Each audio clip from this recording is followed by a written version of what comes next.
ప్రస్తుతము ప్రతి ఒక్క యూత్ ఏం చేయాలంటే వాళ్ళ యొక్క ఒక విధమైన కోరికలు ఉండాలి. దీంట్లో చెప్పాలంటే కళలు అంటారు.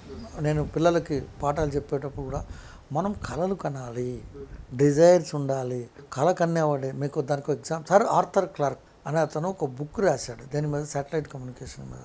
వాళ్ళు డ్రీమ్ చేశారు ఏమని, మరి మనం ఆకాశంలో ఒక బెలూన్ పెడితే దాని ద్వారా మనం దానికి సిగ్నల్ పంపితే అంటే ప్రపంచమంతా కమ్యూనికేషన్ రావడం అనేది సర్ ఆర్థర్ క్లార్క్ రాసిన బుక్ మీద, ఆయన యొక్క కళల మీద. కాబట్టి కళ ఒక ప్రతి ఒక్క యూత్కి మనం ఏం కావాలి అనే ఒక నిర్దేశం పెట్టుకోవాలి. తర్వాత లైఫ్ అనేది ఎలా ఉన్నదంటే ఏ స్టేజ్లో ఉన్నామో ఆ స్టేజ్లో ఆ దానికి మనము పని చేయాలి, దాని మీద కాన్సన్ట్రేట్ చేయాలి. ఇప్పుడు స్టూడెంట్గా ఉన్నప్పుడు ఆ ఏజ్లోనే, ఇప్పుడు ఫ్రెండ్స్ కొంతమంది అంటారు మన ఫ్రెండ్స్ ప్రభావం ఎందుకు వస్తుంది, ఆ ఏజ్లోనే అప్పుడే అన్నీ అనుభవించాలి అని విధమైన తాపత్రయానికి లోనైపోవడము. తర్వాత ఈ మధ్య కాలంలో డ్రగ్స్ వీటన్నిటి కూడా బానిసలు అయిపోవడము. అలాగే మనం చెప్పాలంటే లైఫ్ అనేది ఎంతో ఉంది.